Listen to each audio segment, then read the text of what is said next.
يعني واطلع الكويت يطلعني، لا والله يموتني انا وعيالي وما اطلع.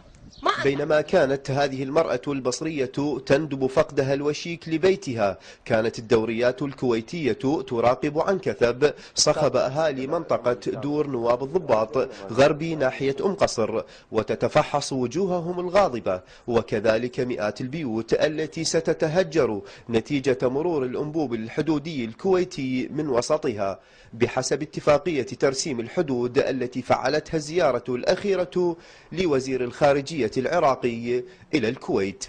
أجدادنا وهذا أرض العراق، أنا أقول لك للطيبين نار إذا واحد يوصلها، فإحنا نقول للكويت ونسلم على الكويت كجيران.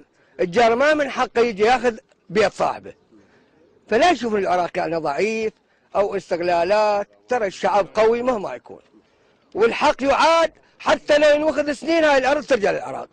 هيك تبلغوا الكويت، هاي الأرض لو نوخذت قصرا ترجع بالمستقبل، لأن اكو أجيال راح تصير تاخذها منهم.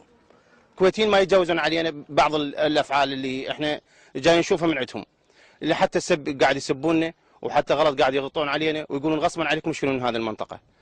الجهات الرسمية في ناحية قصر طالبت الحكومتين الاتحادية والمحلية بالتدخل السريع لتحديد مستقبل العوائل التي ستتضرر نتيجة هذا القرار، وألا يكون خروج العراق من تحت طائلة البند السابع على حساب هدم بيوت العراقيين على رؤوسهم. ناشد الحكومة العراقية أن يحضر مسؤول ذات قرار إلى هذا الموقع ويفهمنا يعني كحكومة محلية وكناس موجودة داخل هذه المدينة إلى أين مصيرهم. يعني لو مجرد يعني إرضاء البند السابع حتى يطلع العراق من البند السابع تنهجم يعني تدور على ساكنيها.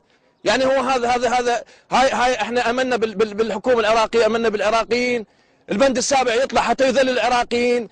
ومع اقتراب عملية ترسيم الحدود والتي ستتهجر بموجبها مئات العوائل العراقية، فإن الحكومة ملزمة بتوفير بدائل وتعويضات مناسبة قبل البدء بعملية الترسيم هذه. لقناة شرقية نيوز، حيدر السعد، البصرة.